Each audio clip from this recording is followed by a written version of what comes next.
Hola, buenas tardes a todos. Bienvenidos a este segundo día del Congreso de nuestra sociedad. Y como saben, hoy estamos aquí convocados a un foro organizado por GSK. Queremos agradecer desde aquí su apoyo y esta oportunidad. Y hablaremos de presente y futuro de la nefropatía lúpica. Para este interesante tema y tan de actualidad nos acompañan el doctor Luis Quintana, del Hospital Clínic de Barcelona. Él nos hablará de aspectos patogénicos de la nefritis lúpica.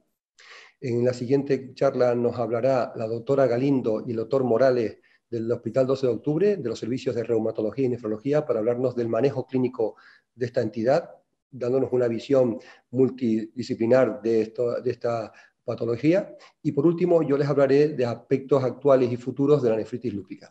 Espero que sea de interés y les recuerdo que pueden hacer preguntas a través del correo que tienen disponible a lo largo de toda la presentación y al final de la misma tendremos 10 minutos para presentarlo. Bienvenidos y espero que sea interesante lo que van a oír. Un saludo. Buenas tardes. En primer lugar, quiero agradecer a la invitación de GSK para participar en este foro sobre la nefritis lúpica.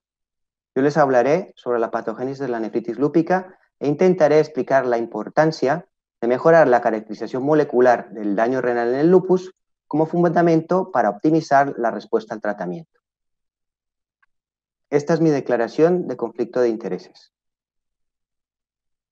Es bien conocido que el lupus es una enfermedad autoinmune sistémica que afecta fundamentalmente a mujeres en edad fértil. Incrementa por 4 el riesgo relativo de muerte respecto a la población general. La frecuencia de nefritis en la paciente con lupus varía entre un 30 y el 75% dependiendo de la serie y constituye un predictor independiente de muerte y enfermedad renal crónica terminal. Una de las características fundamentales de la nefritis lúpica es la variabilidad no solo entre pacientes, sino también entre brotes en un mismo individuo. Y en las siguientes diapositivas intentaremos explicar a qué se debe esta variabilidad. En esta diapositiva podemos observar el amplio espectro de patrones de lesión asociados al lupus.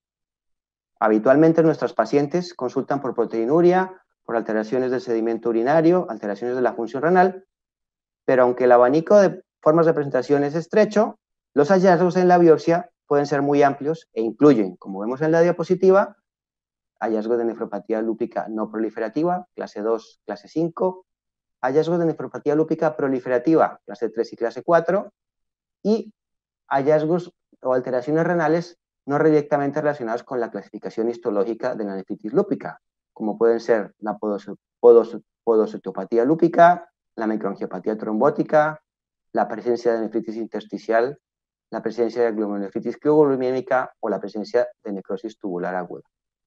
En las siguientes diapositivas intentaremos disecar qué predomina en cada uno de los patrones de lesión de respuesta y su importancia desde el punto de vista pronóstico.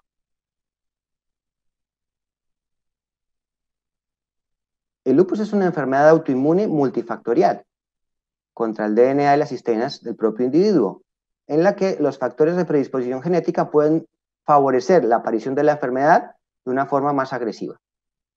Y esto normalmente requiere la exposición a un desencadenante ambiental, agentes infecciosos, químicos, físicos, fármacos, en fin, todos aquellos componentes de la respuesta ambiental que pueden generar activación de estos fenómenos genéticos.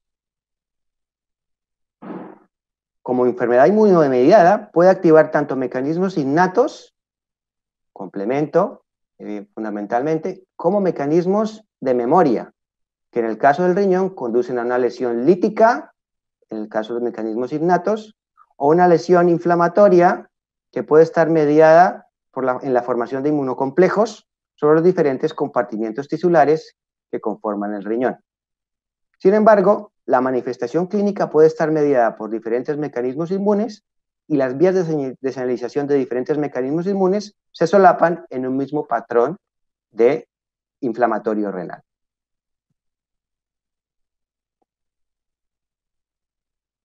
En esta diapositiva observamos las diversas interacciones conocidas entre la célula presentadora de antígeno, dendrítica clásicamente, la célula T y la célula B, que se diferencia a plasmocito, y su papel en la génesis de la inflamación renal ¿Y cómo puede ser modulada esta inflamación? A través del efecto sobre diversas dianas terapéuticas. Aquí en la diapositiva vemos un sinnúmero de nuevas terapias que ahora disponemos para el tratamiento del lupus.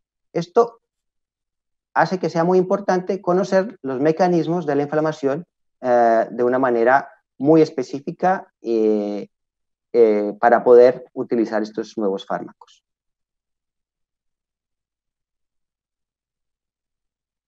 Es importante comprender que la lesión renal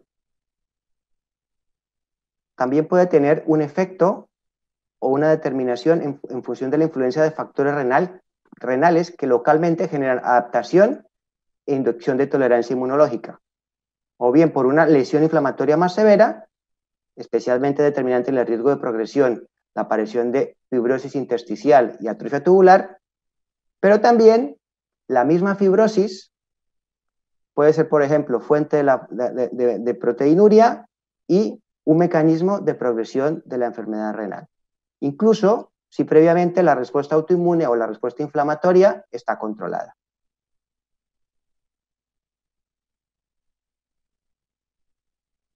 A continuación, revisaremos algunos de los puntos clave en la formación de complejos inmunes en la nefritis lúpica y su influencia pronóstica. Es muy importante en la formación de complejos inmunes la localización de este complejo.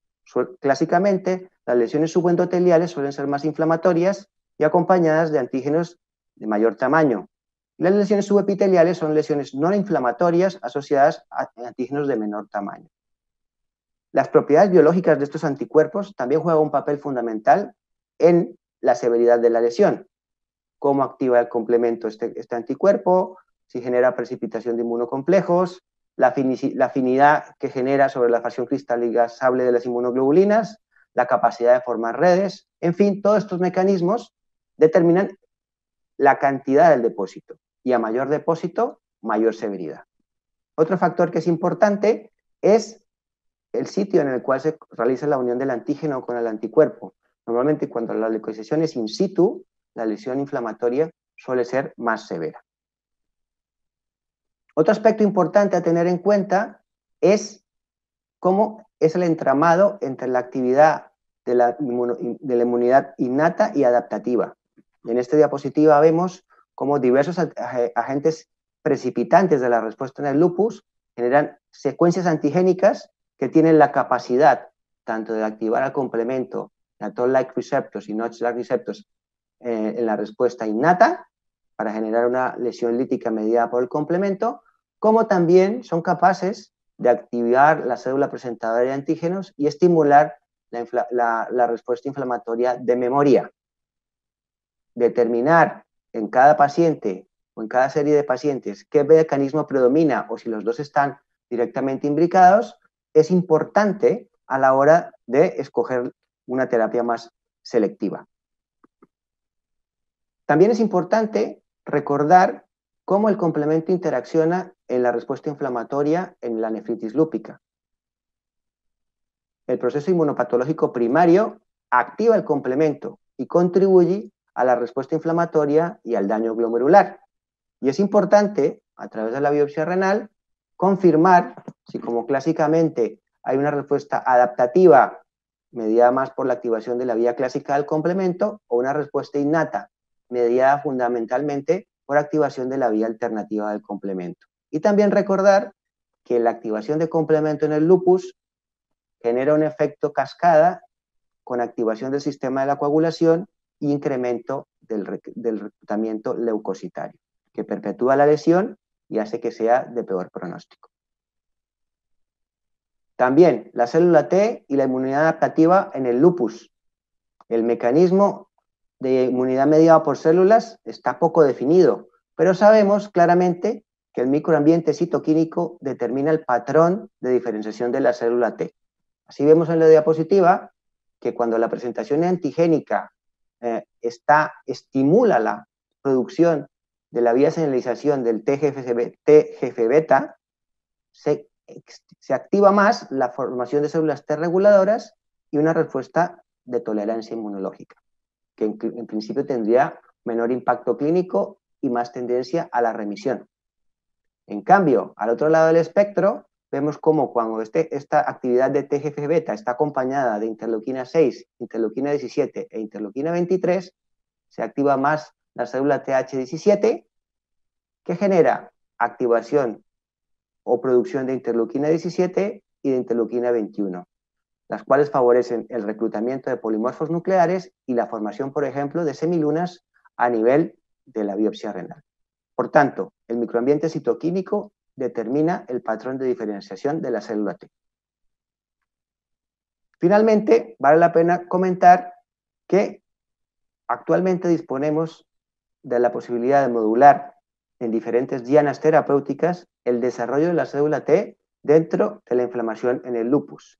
Y es muy importante recordar que este efecto no es solamente humoral, sino que también tiene un efecto a nivel celular. Es decir, la terapia que bloquea la célula B en diferentes fases de activación no solamente tiene un efecto sobre la síntesis de anticuerpos, sino también, de manera indirecta, modula la respuesta inflamatoria a nivel celular. En resumen, hemos revisado cómo la patogénesis de la nefritis lúpica es un proceso dinámico en el que intervienen diversos mecanismos en las siguientes fases. Una fase genética, en la que evidentemente hay que tener una predisposición, aunque es muy difícil que la severidad de la nefritis lúpica esté explicada solamente por factores genéticos. Tiene que haber siempre un desencadenante ambiental. Una fase 1, donde predomina la respuesta autoinmune periférica, y realmente el problema se encuentra en el plasma, con acumulación de productos apoptóticos. Los autoantígenos son presentados por la célula dendrítica, se activa la interacción entre la célula B y la célula T, que facilita la producción de autoanticuerpos y la activación previamente de la célula plasmática. Probablemente en esta fase esté más indicado un tratamiento que bloquee a la célula B, a la célula T, o por qué no también que bloquee la actividad del interferón alfa. En una segunda fase es cuando se produce la inflamación renal y que se correlaciona con la aparición de las manifestaciones clínicas que conducen a la indicación de una biopsia renal. En esta fase, los complejos inmunes se acumulan en el riñón, el complemento se activa, los leucocitos son reclutados a nivel renal y se activa los leucocitos y perpetúan el ciclo de activación de complemento y de estímulo intrarrenal de la síntesis y expresión de citoquinas y quimoquinas, causando daño inflamatorio directo sobre el riñón, disfunción renal aguda o subaguda y inducción de apoptosis intrarrenal. Probablemente en esta fase esté más indicada una terapia antiinflamatoria, anticomplemento o anticitoquinas. Y finalmente, si el tratamiento no es efectivo, aparece la fibrosis. Potencialmente y a nivel experimental pueden existir fármacos que puedan modular esta fibrosis a nivel renal, pero de momento esto no está disponible en el campo clínico para el tratamiento de la nefritis lúpica.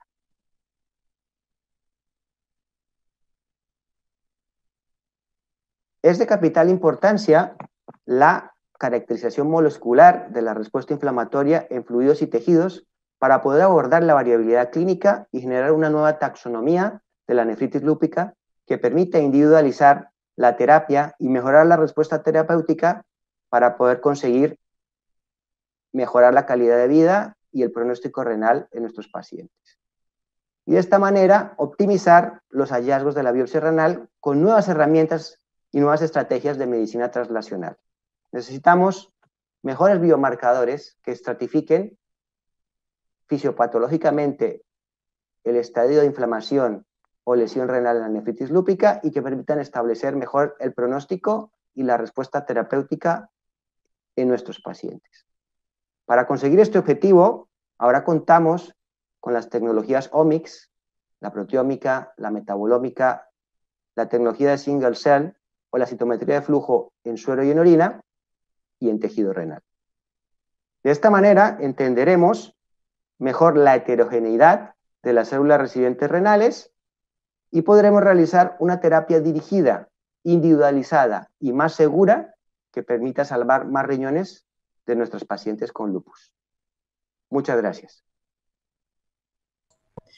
Hola, buenas tardes. Yo soy María Galindo, soy reumatóloga del Hospital Universitario 12 de Octubre y junto con el doctor Morales, nefrólogo del mismo hospital, os vamos a presentar esta charla sobre el manejo clínico de la nefritis lúpica. Quiero, en primer lugar, agradecer a la organización del Congreso y a GSK el haber contado conmigo para esta presentación. Como sabéis, la nefritis lúpica afecta prácticamente a la mitad de los pacientes con lupus. Suele acontecer en los primeros 5 años de evolución de la enfermedad y es la principal causa de morbilidad y mortalidad en estos pacientes. Clínicamente suele dar la cara con la presencia de proteinuria, microhematuria, la presencia de cilindros o incluso desde el inicio con insuficiencia renal e hipertensión arterial. Las formas más frecuentes son las proliferativas, considerándose estas las tipo 3 y 4, y con frecuencia se asocia a la presencia de anticuerpos anti-DNA de doble cadena e hipocomplementemia. Hay determinados factores que se asocian a un peor pronóstico de la afectación renal, como es el pertenecer a diferentes etnias, sobre todo la afroamericana, asiática o los hispanos, el no tener una respuesta precoz al tratamiento, el no tener un buen acceso al sistema sanitario o una adherencia al tratamiento, y también es más grave en los varones, siendo la enfermedad mucho más frecuente en ellos, pues cuando desarrollan nefritis lúpica es más grave. Y también cuanto más pronto, cuanto más joven sea el paciente. Esta diapositiva lo que viene a traducir es que en grandes cohortes, como la cohorte SLIC, lo que viene a traducir es que hasta un 10% de los pacientes con nefritis lúpica pueden acabar en una situación de insuficiencia renal crónica avanzada y un 5% de ellos pueden fallecer. Este trabajo, que también corresponde a una gran cohorte americana que incluye más de 10.000 pacientes con nefritis lúpica, bueno, pues lo que confirma es lo que acaba de decir, ¿no? El que sea más grave en la afectación renal en determinadas etnias y que además el hecho de alcanzar esta situación de insuficiencia renal crónica terminal se asocia a un mayor riesgo de mortalidad. ¿Cómo se produce la afectación renal? Pues bueno, hay diferentes mecanismos, pero sobre todo existe el mecanismo inmunomediado con la presencia de inmunocomplejos tanto a nivel subepitelial como subendotelial o en el mesangio, con el acúmulo de células inflamatorias, de macrófagos y la activación de propias células del parénquima renal que adquieren un fenotipo proinflamatorio con la expresión de moléculas de adhesión o la liberación de determinadas citoquinas o factores de crecimiento. Pero esto no solamente ocurre a nivel glomerular, sino que también a nivel intersticial ocurre esta reacción inflamatoria con la participación de diferentes componentes celulares y la expresión igualmente de factores de crecimiento, de la liberación de determinadas citoquinas o quimioquinas con el riesgo de desarrollo de fibrosis en fases más avanzadas. Si fuéramos capaces de detectar en un estadio muy precoz el lupus, es decir, lo que se llama un estadio 0, que es que sabemos que esta enfermedad tiene una predisposición genética y que hay determinados factores externos que la ponen en marcha, evidentemente si fuéramos capaces de detectar la enfermedad en esa fase podríamos evitar muchas complicaciones a estos pacientes. Tampoco somos en general capaces de detectar un daño renal precoz en esta fase 1, que es cuando empezamos a poder ver determinados marcadores de autoinmunidad en suero, pero en general en estos pacientes no somos capaces de detectar tan precozmente el que puedan desarrollar una nefritis. Y sin embargo es en este estadio 2, es decir, cuando ya la nefritis está establecida, cuando en general hacemos el diagnóstico y en ese momento es cuando tenemos que entrar con toda la artillería pesada del tratamiento pues para intentar frenar la reacción inflamatoria y evitar una reacción fibrótica con el daño crónico final a nivel renal. Por tanto, lo que decía es verdad, y esto lo decimos para el riñón, pero podría ser para cualquier otra manifestación del lupus, que lo ideal es hacer un diagnóstico precoz y adecuado para poder poner un tratamiento muy rápidamente y además un tratamiento adecuado al daño renal. Cuando uno se enfrenta a estos pacientes, claro, se te abren diferentes dudas, ¿no? Por una parte, quieres hacer un control rápido y exhaustivo de la enfermedad para evitar además también que haya recaídas posteriores, pero eso implica que además no podemos bajar la guardia en cuanto a minimizar el riesgo derivado de la inmunosupresión intensa y además tener una visión de futuro para intentar evitar, en la medida que podamos, un daño acumulado, lo cual va a garantizar, en definitiva, una mayor supervivencia y una mejor calidad de vida para nuestros pacientes. Estas son las dudas que se nos plantean, que viene un poco a traducir lo de la diapositiva anterior. Y el primer escollo con el que nos enfrentamos cuando manejamos pacientes con nefritis lúpica es que no tenemos buenos biomarcadores. A día de hoy, desde que se trabaja en la nefritis lúpica, seguimos manejando los mismos biomarcadores, que son la proteinuria, la creatinina sérica, la presencia de alteración del sedimento, porque aunque haya un sinfín de trabajos a nivel experimental que intentan buscar otros marcadores tanto en sangre como en orina, a día de hoy todas las guías siguen incidiendo en que tenemos que manejar estos biomarcadores, que sabemos que no están exentos de sesgos y de problemas a la hora de su manejo. Bueno, como muy bien comentaba María, no tenemos biomarcadores específicos en la nefropatía lúpica, por lo tanto, seguimos teniendo que necesitar la técnica gold estándar, que es la biopsia renal y la histología renal. Por un lado, porque nos va a permitir conocer la información diagnóstica del paciente, pero sobre todo para lo que vemos en la parte de abajo de la diapositiva, es decir, todas aquellas situaciones que no son realmente una nefropatía lúpica y que pueden dar lugar a la confusión tanto diagnóstica, pero sobre todo del tratamiento, y utilizar tratamientos agresivos cuando no los necesitamos. Como hemos comentado, es muy importante tener una información exhaustiva, disponer de las tres técnicas, la óptica, la inmunofluorescencia y la microscopía electrónica, y no solo centrarnos en lo que sería la clasificación clásica, que es lo que afectaría al glomérulo, sino recientemente han aparecido lo que se llama redefinir la histología renal, y es ver también aquellos tipos de lesiones túbulo-intersticiales y vasculares que son fundamentales con vistas al pronóstico de nuestros pacientes. No solo ya son estos compartimentos, sino también la podocitopatía o lesiones colapsantes, que también podemos ver como lesiones no específicas o no típicas de la nefropatía lúpica.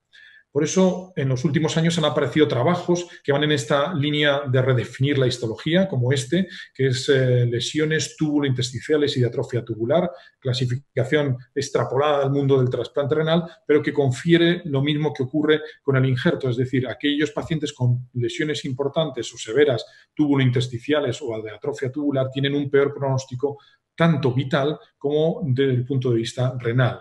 Lesiones túbulo-intersticiales, y si nos vamos al compartimento vascular, exactamente igual. Ya no solo lesiones de microangiopatía trombótica, sino lesiones de arteriosclerosis pueden condicionar el pronóstico renal y vital del paciente. Cuando conjuntamos las dos, lo que sería la parte intersticial y la parte vascular, como en este trabajo americano, podemos dar mucha más información con vistas al pronóstico, de poder desarrollar, como vemos, las lesiones túbulo-intersticiales que pueden condicionar realmente el desarrollo de esa insuficiencia renal crónica progresiva, o las lesiones vasculares que pueden ser un marcador pronóstico en el sujeto.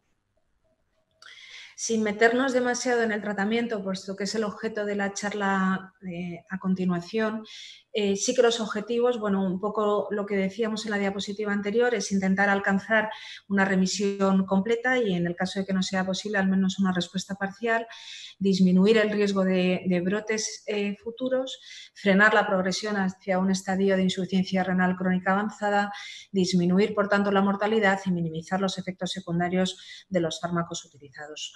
Un poco el algoritmo que yo creo que todos los que vemos este tipo de pacientes nos manejamos, en general, es que siempre nos planteamos una terapia de inducción muy agresiva al principio, pero en la que tenemos que hacer un seguimiento muy estrecho, una vigilancia muy estrecha de los pacientes, para que, si no detectamos una respuesta a la medicación rápida, valorar, hacer un cambio de tratamiento. Y luego el problema surge cuando ya estamos en la fase de mantenimiento, que ahí es donde nos surgen las dudas, ¿no? ¿Cuánto tiempo mantenerlo? Si se le puede quitar, si tenemos que tener en cuenta además otras manifestaciones sistémicas de la enfermedad, si tendría sentido en esta fase incluir una rebiopsia para tomar una actitud de tratamiento. Y luego, por supuesto, también a lo largo de este tiempo vigilar los casos refractarios, ¿no? Para, en este caso, introducir terapias que a lo mejor no están incluidas en las guías de manejo de la nefritis lúpica habituales, pero que son opciones para aquellos casos de refractariedad, como se comentará más adelante. Una cuestión que nos planteamos a menudo en nuestros pacientes es si hay una buena correlación entre la clínica y la histología. Bueno, recientemente, y ya desde hace años, aparecen trabajos en esa línea y nos hablan de esa disociación clínico-histológica que podemos encontrar en nuestros pacientes con nefropatía lúpica. Por eso podemos plantearnos rebiopsiar a nuestros pacientes. Este es un algoritmo con diferentes escenarios en los que podríamos plantearnos hacer una rebiopsia, bien desde el punto de vista de la no respuesta de nuestro paciente, pero también plantearla desde el punto de vista si queremos o no continuar y si es seguro poder suspender el tratamiento inmunosupresor en nuestros pacientes. En esa línea de investigación está a punto de salir publicado este trabajo de estudio retrospectivo con biopsias renales en nuestros pacientes con nefropatía lúpica a lo largo de todos estos años. Son 26 los pacientes que han sufrido rebiopsia y lo que nos viene a mostrar esta diapositiva son los cambios histológicos encontrados. Una tercera parte de estos pacientes han cambiado hacia una nueva forma en la clasificación histológica, una tercera parte quedaron igual y una tercera parte tuvieron formas inferiores. Pero lo más importante es lo que vemos abajo, es que en esa segunda biopsia renal podemos encontrar un índice de cronicidad realmente más elevado que la primera biopsia y un porcentaje mayor de glomerulosclerosis. Si eso lo sumamos a aquellos pacientes que desarrollan posteriormente insuficiencia renal crónica, vemos que también el compartimento túbulo-intersticial, es decir, tener más fibrosis y tener más afectación vascular, eran factores claros pronósticos para el desarrollo de la insuficiencia renal. Por eso es importante disponer de esta información histológica. Este es un trabajo que ya conocen todos ustedes, es un trabajo reciente en el que nos habla de cuán beneficiosa podría ser tener más información histológica a los pacientes de cara a poder suspender el tratamiento inmunosupresor. Como vemos, después de 3 años de tratamiento y tener 12 meses de remisión, se plantea hacer una biopsia renal y dependiendo del índice de actividad que presenten estos pacientes, mantendríamos o suspendríamos el tratamiento. Bueno, pues es lo que ven los autores, más del 70% ya se pueden suspender con cierta garantía a los 3 años. El resto continuarían con biopsias seriadas, manteniendo la inmunosupresión. Después de 2 años, volverían a hacer una nueva biopsia y conseguirían poder suspender el tratamiento. Esto es muy importante porque nos permitiría decidir qué pacientes son los que realmente tenemos un margen de seguridad y aquellos que desarrollan insuficiencia renal probablemente son aquellos que ya tenían basalmente grados de insuficiencia renal o han hecho recidivas a lo largo del seguimiento. Y eso es información histológica muy interesante de cara al mantenimiento o no de la inmunosupresión. Recientemente, en los congresos que ha habido en este año, en concreto en el EULAR, podemos ver que en esa misma línea de pensamiento otros autores han hecho biopsias en pacientes con nefropatía lúpica y cómo el índice de actividad o el índice de cronicidad, como comentábamos anteriormente, son marcadores muy claros de ver cuál es el pronóstico renal y pronóstico vital también en nuestros pacientes con nefropatía lúpica. Por eso nos atrevemos a plantear este posible algoritmo de seguimiento de nuestros pacientes tras la inmunosupresión, como después de esos 3 años y pacientes que tengan en ese momento una remisión completa, poder plantear una rebiopsia renal de cara a poder o no mantener la inmunosupresión de nuestros pacientes y evitar esos efectos deleterios que podemos encontrar manteniendo inmunosupresión que no fuera necesaria. Para terminar la charla, simplemente presentarles la experiencia nuestra de la consulta. Llevamos ahora 5 años desde que empezó la consulta de nefritis lúpica, lo que ha supuesto ver unos 90 pacientes nuevos y unas 300 revisiones. Estos eran los objetivos cuando empezamos, que era un poco pues, coordinar el manejo de este tipo de pacientes para evitar duplicidades, actuar como consultores para estos procesos, fomentar la formación y establecer nuevos trabajos y líneas de investigación. La gran mayoría de los pacientes evidentemente proceden de los 2 servicios, de nefro y de reuma, aunque también otros servicios del hospital nos han derivado pacientes. Es verdad que no se nos han derivado todos los pacientes con nefritis lúpica, aproximadamente será un 70% de los que hay en total entre los 2 servicios, que no siempre esta derivación es una derivación completa, es decir, que aunque nosotros los vemos, pues luego estos pacientes mantienen su seguimiento con su nefrólogo, su reumatólogo previo y que en determinados momentos pues es verdad que el respaldo de la dirección médica y la gerencia pues no ha sido el deseable, ¿no?, para poner en marcha esta consulta. A día de hoy pasamos 3 jueves al mes esta consulta donde se hace la valoración inicial y el seguimiento y monitorización de los pacientes. Yo creo que es una experiencia muy enriquecedora. Yo como reumatóloga he aprendido mucho de un nefrólogo, que es pues a interpretar los parámetros de función renal, manejo de los antihipertensivos, de los antiproteinúricos, el profundizar en el conocimiento de la histología, el manejo de la comorbilidad derivada de la insuficiencia renal crónica y sobre todo tener en cuenta otras cosas que no sean la nefritis lúpica como causas de daño renal. Yo creo que nosotros los reumatólogos aportamos otras cosas como es el manejo de las comorbilidades de la inmunosupresión, el considerar el lupus como una enfermedad más sistémica, más allá solamente de la nefritis lúpica y en definitiva lo que buscamos es eso, ¿no?, evitar duplicidades, que el paciente se sienta pues confortable, hacer un manejo homogéneo integral y por supuesto pues fomentar la formación de nuestros residentes y en intentar seguir avanzando en líneas de investigación que al final es para nuestros pacientes también. Muchísimas gracias por la atención. Muchas gracias y hasta pronto. A continuación, vamos a seguir con la tercera charla del simposio. Nuevamente agradecer a GSK y a la CEN la oportunidad de participar en esta reunión. Y en los próximos minutos voy a hacer un enfoque terapéutico de la situación de tratamiento de la nefritis lúpica, tanto la situación actual como los nuevos fármacos que tenemos y ahora en perspectiva. Estos son mis conflictos de intereses. Y este es el guión que voy a seguir en mi presentación. Haremos una primera referencia a las guías nefritis lúpica, donde desde hace ya años, como saben, se publican consensos y guías para establecer la evidencia en ese momento en el tratamiento de esta entidad. En segundo lugar, los objetivos generales y estrategias para enfrentar el tratamiento de esta entidad. En tercer lugar, de manera más concreta, una referencia a los tratamientos de inducción, mantenimiento y situaciones especiales que pueden aparecer en el seguimiento y atención de estos pacientes. Y por último, una referencia a los nuevos fármacos y a los ensayos más recientes con terapias que están mostrando resultados en el tratamiento de la nefritis lúpica. Por último, a modo de conclusión, unos mensajes. Como ya hemos indicado, existen varios documentos y guías en relación a la nefritis lúpica y todos conocen este documento que se elaboró ya hace unos años en el 2012, por parte del grupo de las enfermedades autoinmunes de la Sociedad Española de Medicina Interna y por parte de la Sociedad Española de Nefrología. En él se hace un análisis muy completo y de la evidencia en aquel momento, e incluso se incluyen pues una estrategias de seguimiento, tratamiento, indicaciones de biopsia, todo lo que compete al conocimiento de la nefritis lúpica.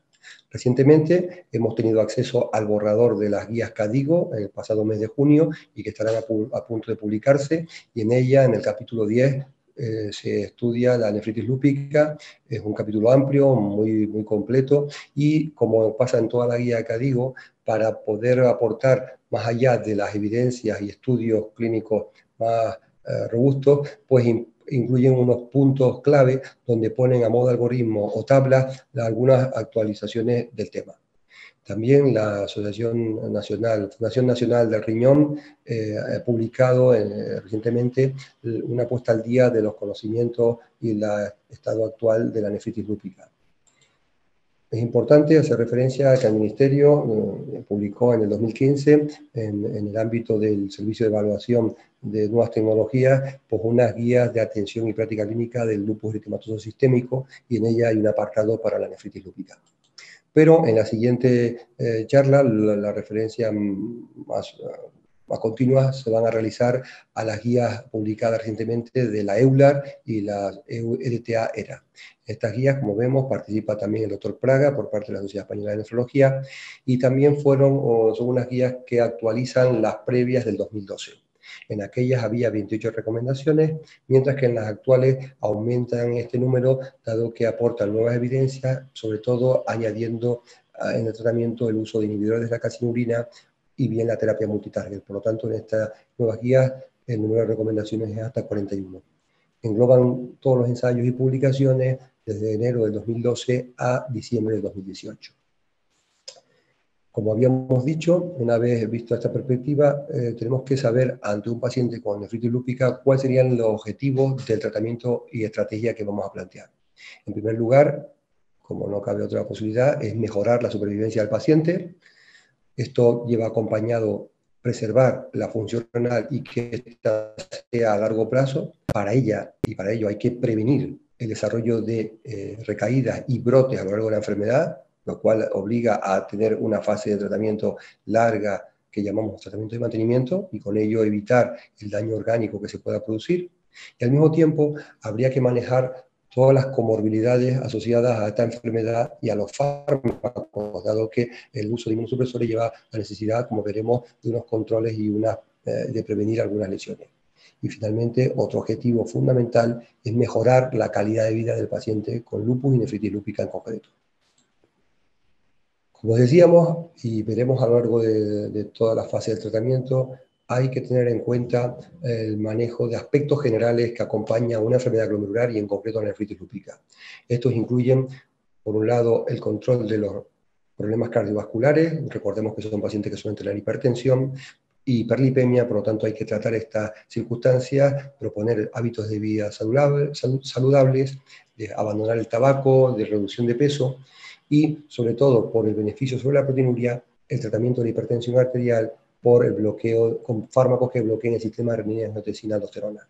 Estas estrategias pueden ayudar bastante al manejo de los pacientes.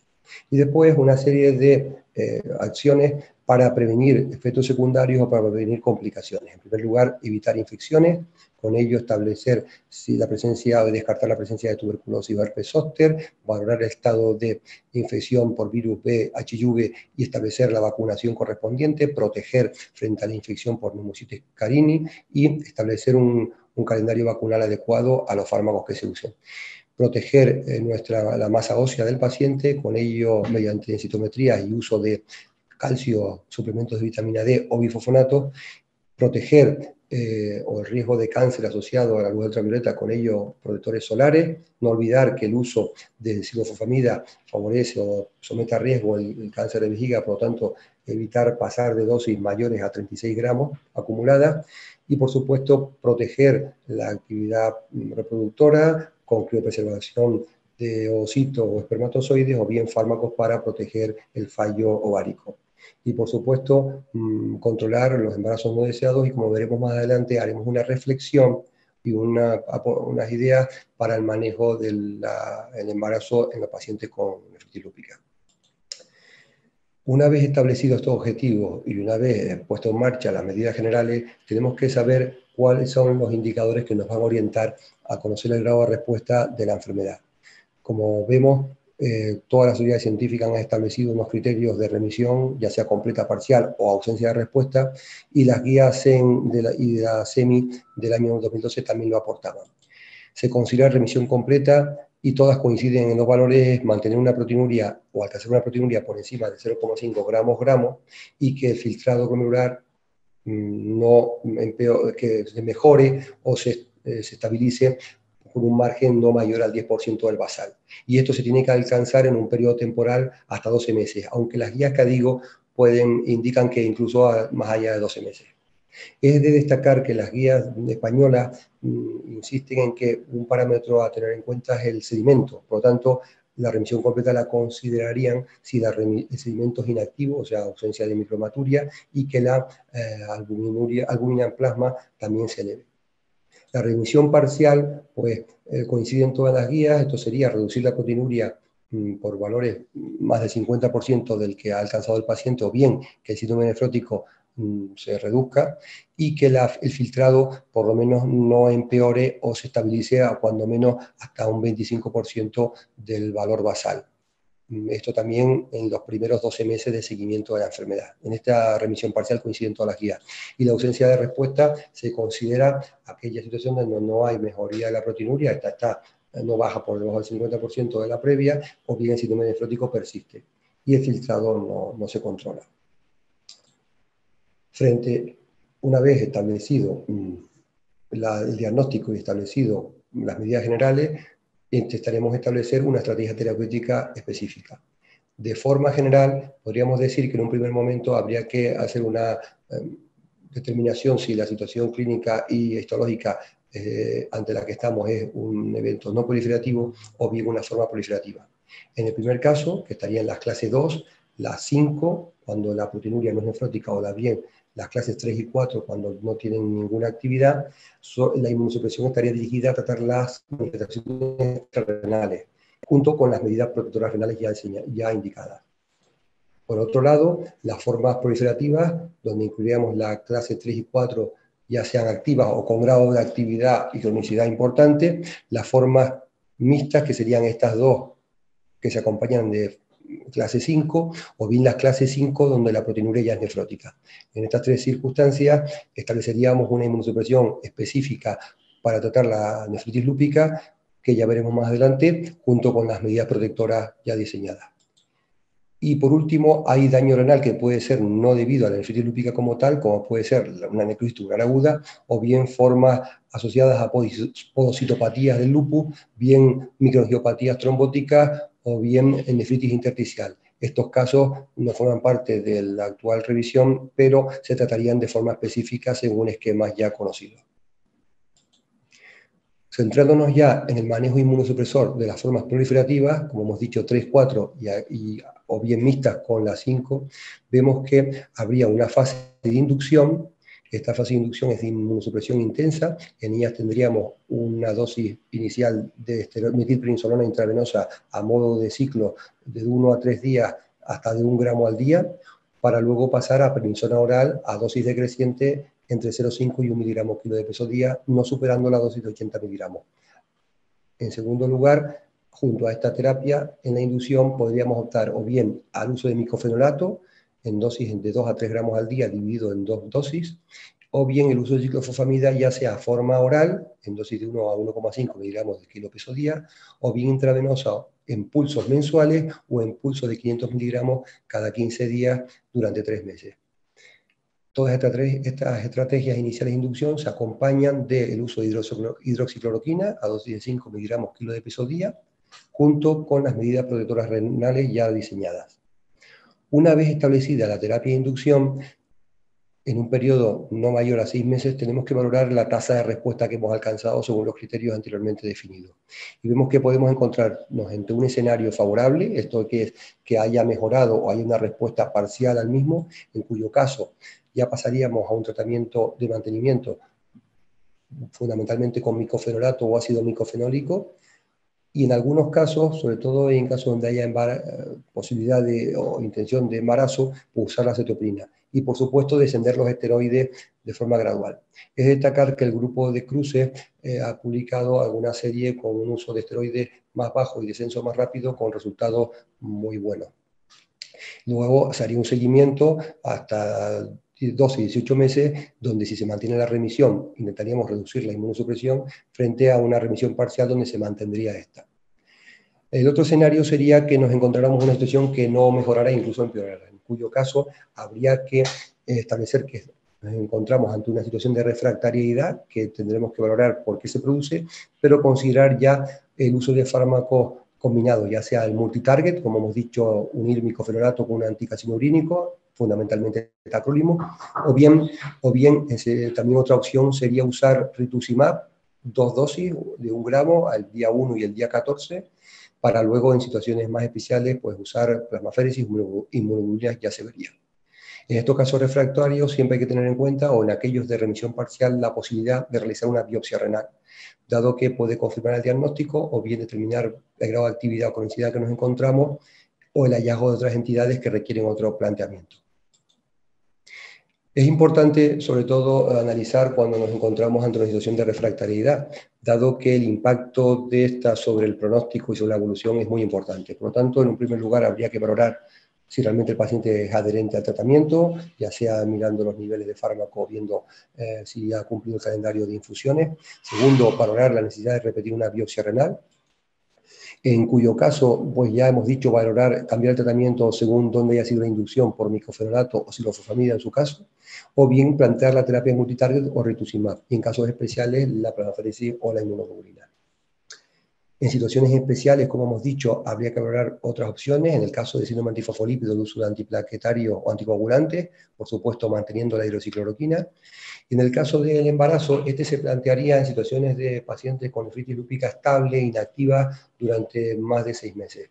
En estos casos, suspender el tratamiento por el micofenonato o ácido micofenólico y optar por el uso de acetoprina, además de mantener los esteroides y la hidroxicloroquina, y en su caso usar tacrolimus si fuera necesario. Habría que usar aspirina para evitar el riesgo o disminuir el riesgo de preeclampsia y hacer controles más frecuentes y periódicos, como pueden ser cada 4 semanas. En el caso ya de enfermedad renal crónica avanzada, pues hay un cambio sustancial en la estrategia. En un primer caso, pues en la necesidad de diálisis, cualquier modalidad puede ser óptima para estos pacientes, y lo que hay que tratar, usar la inmunosupresión para aquellas manifestaciones extrarrenales. Mientras que en el caso del trasplante, pues es la opción mejor en aquellos que se pueda, pero se debe realizar después de un periodo de inactividad de la enfermedad, por lo menos de 6 meses, tanto clínica como serológica, y tener en cuenta los anticuerpos antifosfolípidos, ya que empeoran el pronóstico de riesgo cardiovascular. Respecto a los nuevos fármacos, en esta diapositiva lo que viene a representar es los elementos que participan en la respuesta inmune, tanto la célula presentadora de antígeno, el linfocito T, el linfocito B y la célula plasmática. Como ven, hay múltiples fármacos, nos centraremos en algunos de ellos, donde los ensayos más recientes han sido referidos a modo de abstracto o de publicación. Tenemos, por un lado, rituximab, belimumab, por otro lado, los anti-CD40, el obinutuzumab, o bien la voclosporina como nuevo anticacinurínico.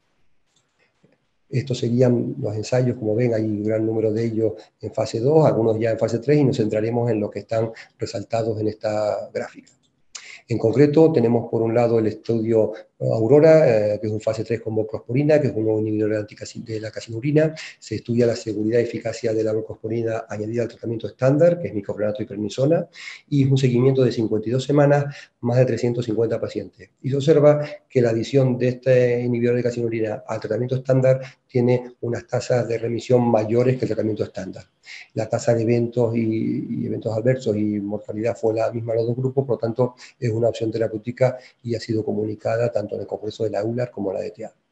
El siguiente estudio es el Nobility, que utiliza obinutuzumab. Este estudio participó uno de los ponentes, el doctor Luis Quintana, y este fármaco es un anti-CD20 que depresiona los linfocitos B, y el objetivo es alcanzar la remisión completa de añadir este fármaco al tratamiento estándar. Fueron más de 120 pacientes, el seguimiento fueron 76 semanas, y como ven, pues hubo un porcentaje mayor de mejoría en aquellos pacientes que usaron el fármaco. Es de destacar que aquellos pacientes que se trataron y partían de unos valores de creatinina muy bajos, pues el beneficio no fue significativo, como se ve en esta gráfica. Sin embargo, aquellos que ya partían de una creatinina por encima de 0,5, pues alcanzaron mejores tasas de remisión. Actualmente está en fase 3 con este fármaco el estudio Regency.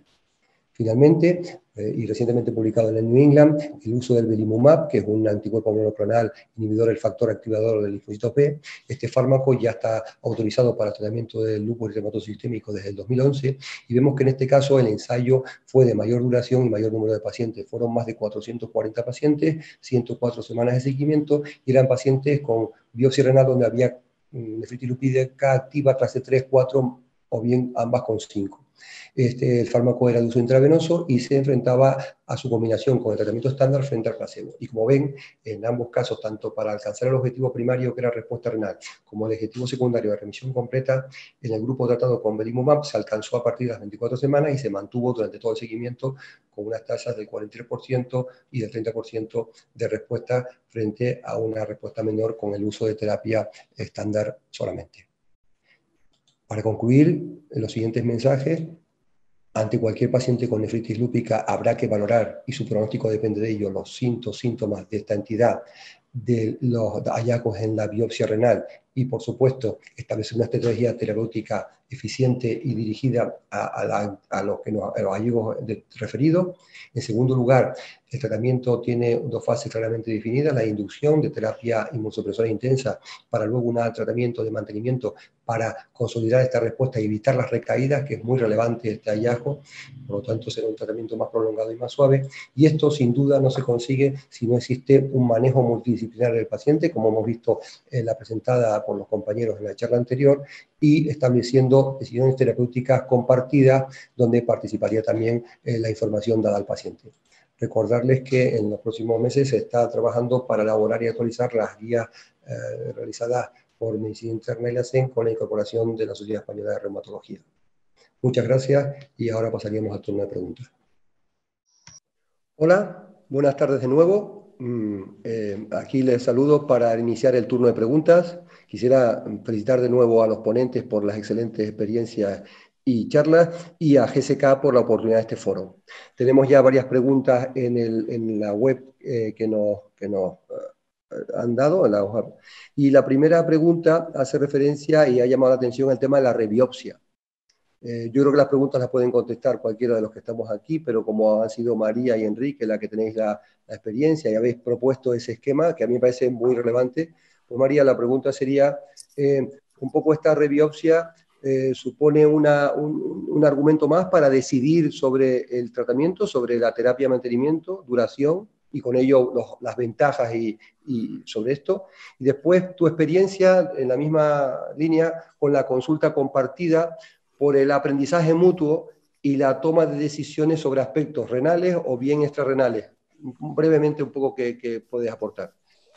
A ver, lo de la biopsia, yo creo que es muy interesante, como bien dices tú, y yo creo que sí que debería de ayudar a tomar decisiones, ¿no? Sobre todo en pacientes, bueno, pues eso, que ya llevan un periodo que están en remisión con los biomarcadores que tenemos, y cuando el resto de su lupus esté controlado, pues sí que te puede animar, si haces una biopsia y no tienes datos de daño inflamatorio, a ser más alegre quitando el tratamiento inmunosupresor, ¿no? Que siempre es la duda que nos genera en estos pacientes, y sobre todo porque es que el lupus no deja de darte sorpresas. Es decir, nosotros el año pasado una paciente que venía del servicio de nefro, después de 18 años recibiendo inmunosupresión mantenida, diabética, con una gamapatía monoclonal, en fin, con mucha comorbilidad derivada de la inmunosupresión, pues seguía con su proteinuria y nos animamos a hacerle una biopsia después de 18 años del diagnóstico.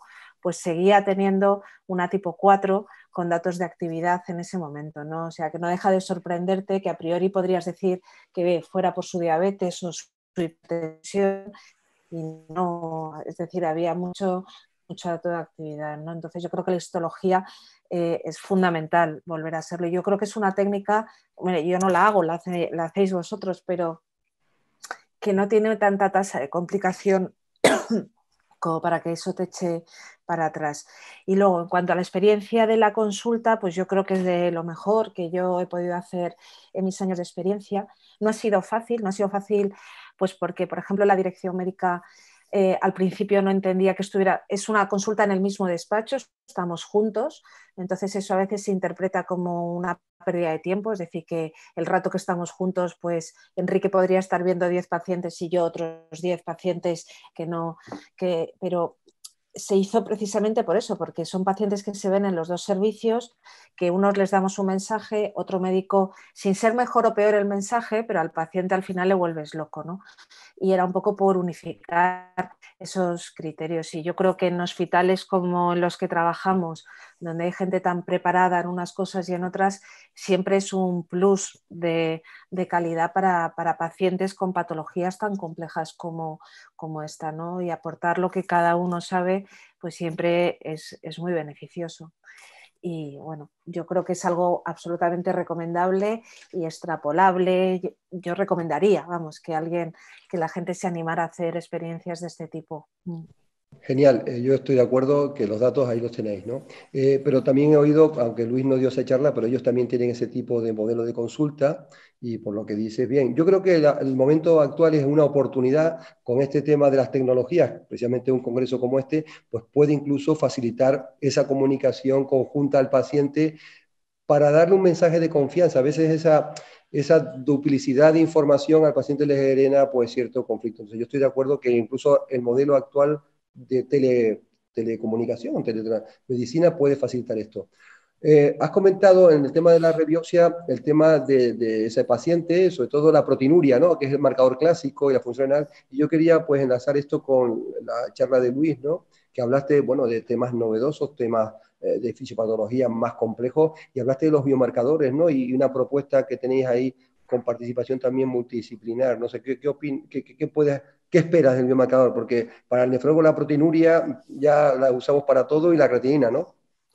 Sí, la verdad es que en primer lugar agradecer a GSK la invitación. Yo creo que estos foros, bueno, confirman la importancia del abordaje multidisciplinar de patologías tan complejas como el lupus. Y con lo que comentaba María antes, la verdad es que es muy importante establecer un panel de biomarcadores que nos permitan ir más allá en las lesiones precoces. Ya sabemos que los biomarcadores de función renal no predicen de manera precoz estas lesiones, y también tenemos problemas a la hora de interpretar la proteinuria como un marcador de actividad o cronicidad. Es un marcador muy sensible, pero muchas veces poco específico. Entonces yo creo que el futuro está, como comentaba en la charla, de utilizar estas nuevas tecnologías para conocer mejor la historia natural desde el punto de vista molecular de la enfermedad. Y entonces aquí, por ejemplo, nosotros hemos tenido alguna experiencia. Yo he trabajado he estado 2 años en Cambridge, en el Reino Unido, y hemos trabajado con técnicas de proteómica, y sí que es posible, aunque no es fácil y es una enfermedad muy variable, establecer un panel de biomarcadores, por ejemplo, en la orina, que te permitan establecer qué pacientes tienen afectación renal dentro del contexto del lupus y qué pacientes tienen un lupus extrarrenal. Y yo creo que en ese camino tenemos que trabajar. Y otro tema importante que va un poco ligado con el valor de la biopsia de control y la importancia que tiene a día de hoy, como comentaron bien los compañeros del 12 de octubre, para establecer qué pacientes tienen o no remisión histológica y se benefician de intensificar el tratamiento o no, es que está claro que tenemos un 20-25% de pacientes, incluso 30% en algunas series, que no van bien con el tratamiento, que persisten con actividad y que son las que desarrollan después una enfermedad renal crónica terminal a largo plazo, ¿no? Y en esos pacientes es fundamental utilizar nuevas terapias de una manera más precoz para prevenir ese daño acumulado, ¿no? Yo creo que eso es fundamental. Bien, en relación ahora con el tema del tratamiento, ¿no? Hay varias preguntas. Yo, vamos, aunque he participado en esta charla con este tema, pero nos preguntan sobre el papel de los biológicos, ¿no? Bueno, no cabe duda, mi opinión es que con la reciente publicación de estudios y los datos que tenemos en otras patologías renales con el uso de biológicos, pues yo creo que abre una alternativa, ¿no? Mi opinión, con los datos recientes, y ocurre, por ejemplo, con el Belimumab y fármacos clásicos en este sentido, como Rituximab, pues parece que quieren ocupar un lugar tanto en el mantenimiento para evitar esas recaídas y facilitar el descenso de esteroides, intentar preservar y más tiempo la función renal, pero yo creo que hay oportunidades por perfil variado de pacientes que igual hay un hueco en casos refractarios donde se debe combinar una terapia múltiple donde actuemos sobre diferentes mecanismos, ¿no? Entonces, ¿qué opináis sobre esto? María, por favor. Muy breve, Pues que nos queda poquito, pero sí, vamos, un poco el papel de estos biológicos en el modelo. es ver- es verdad que la experiencia que yo creo que tenemos todos a día de hoy todavía sigue siendo en los casos refractarios, ¿no? Que es cuando te planteas, y sobre todo la experiencia la hemos tenido con Rituximab hasta ahora, porque era con lo que más experiencia había. Es verdad que se acaba de publicar el ensayo de Benlista y yo creo que eso abre un escenario diferente, ¿no? Y a mí me apetecería, en los pacientes que son graves y que además tienen afectación extrarrenal, es decir, los lupus que tienen además su anemia hemolítica, empezar a utilizarlo antes, es decir, desde una fase de inducción, incluir la terapia biológica, porque yo creo que cuanto antes frenemos de golpe esa respuesta, mejor pronóstico global le puedes ofrecer al paciente, por supuesto para la nefritis, pero también en general para el resto de la enfermedad. Entiendo que eso habría que hacer estudios de coste-efectividad y convencer, ¿no?, a los gestores de esa estrategia, pero la literatura que hay de casos precoces tratados en la fase de inducción son muy buenos, es decir, los resultados son muy buenos. Incluso la terapia secuencial, empezar con Rituximab y luego mantenimiento con Belimumab, es decir, que escenarios hay múltiples y yo creo que, pues yo espero que a corto plazo, medio plazo, sea una estrategia que podamos utilizar con más facilidad, vaya. Luis, ¿alguna opinión muy breve? Porque Sí, a ver, yo creo que estoy de acuerdo con María, y yo creo que un argumento a favor del coste-beneficio que ella mencionaba es la posibilidad de hacer esquemas con una reducción más rápida y una dosis acumulada menor de esteroides, que todos sabemos que es una cosa importante de comorbilidad en estos pacientes y es fundamental. Así y el es, otro apunte es... en ese aspecto, yo creo, y aprovechar a cerrar, lo siento haberte cortado, porque un aspecto relevante de todo esto es la calidad de vida de los pacientes. Claro. Eso ya forma parte de los objetivos, ¿no? Que me imagino que por ahí en esos efectos secundarios de estos fármacos y el manejo de fármacos, ¿no? Bueno, Sí. pues yo quiero agradecerle de nuevo a GSK, agradecerle a Enrique que no ha podido estar en esta discusión, a María, por supuesto, y a Luis, la oportunidad de aprender con ustedes y poder ayudar a las preguntas y a todo el foro. Muy amable y seguimos en el Congreso. Muchas gracias. Muchísimas gracias a vosotros. Muchas gracias.